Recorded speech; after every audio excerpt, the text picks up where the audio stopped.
দক্ষিণ কেরানীগঞ্জের চুনকুটিয়া পাকাপোল এলাকায় রূপালী ব্যাংকে ডাকাত ঢুকেছে বলে এলাকাবাসী খবর পায় এবং মসজিদগুলোতে দ্রুত মাইকিং করা শুরু করে। এলাকাবাসী আরও জানিয়েছেন ব্যাংকের ভিতরে ডাকাতের 7-8 জন ডাকাত দল ঢুকেছে বলে তারাও অনুমান করছেন। এই খবর পেয়ে প্রশাসনের পক্ষ থেকে র্যাব, পুলিশ, সেনাবাহিনীর সদস্যরা এই এলাকায় ঘিরে রেখেছে। প্রশাসনের লোকজন এখন ভিতরে গিয়ে তারা কাজ করছে, অভিযান পরিচালনা করছে।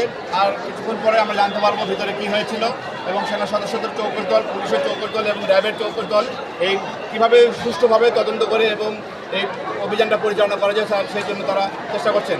এদিকে হাজার হাজার জনগণ এই ঘটনার খবর পেয়ে তারাও দেখতে আসছেন। উৎসুক জনতাকে সামাল দেওয়ার জন্য আইনশৃঙ্খলা বাহিনীকে বেগ পেতে হচ্ছে।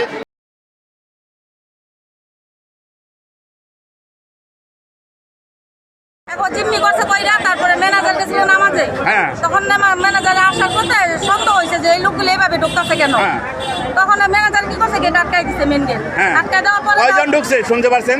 10-12 জন। 10-12 জন। তারপর পরে আমার বিআইন আবার ওই সাইডে পাকের ঘরটা চিৎকার দিচ্ছে যে আমাদেরকে বাঁচান, এই টাকায় ঢুকছে। তখন এলাই লোকজন আশপাশ থেকে আই হয়েছে, আর ম্যানেজারে বাইরের থেকে আটকাই দিছে পরে দাওরানরে গুলি করছে, দাওরানের পায়ে গুলি করছে গেট খোলার জন্য, খোলে নাই। পরে ওই সব জিম্মি করছে, সবাই অস্ত্র ধরছে, ধরে জিম্মি করে আটকাইছে। আর ম্যানেজারে সবাই ওই যে পুলিশ পুলিশ দিছে, ফোন দিছে।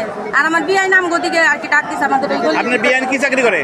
ওই যে কাগজপত্র আর কি করে ওইখানে।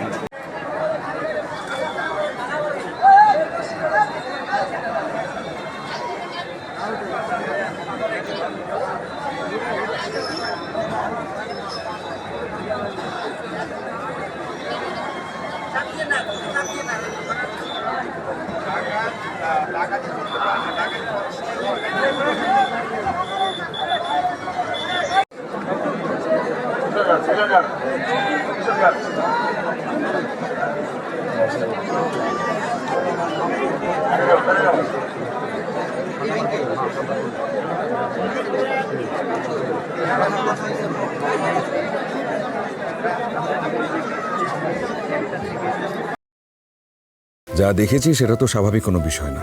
যার ব্যথা সেই বুঝে। আজকে একটা বিশেষ কারণে দেরি হয়ে গেছে। বিশেষ কেউ নয় তো যার জন্য দেরি হলো? যে মানুষটা সবসময় আমাকে বলতো সে আমাকে তার নিজের থেকেও বেশি ভালোবাসে। ভুলতে বলছি না আমি। তবে কি বলছেন? কি দেখে যে লোকটাকে ভালোবেসেছিলি? আমার মেয়েটার বিয়েটা এতদিনে হয়ে যেত। এমনটা হবে কে জানতো? রতন ভাই। আরে আমার ফুফাতো ভাই। ও হ্যাঁ, কি হয়েছে? এবং তার আত্মহননের পথে কেউ যদি বাধা হয়ে দাঁড়ায় তাহলে মন কোন দিকে যাবে সেটা। তোর বোনের বিয়ে, দায়িত্ব তো সব তোরই। অনেক সময় গাছের ডাল কাটলে গাছ প্রবলতর তেজে বেড়ে ওঠে। প্রেমও সেরকম, আঘাত লাভ করলে দ্বিগুণ শক্তিমান হয়ে ওঠে।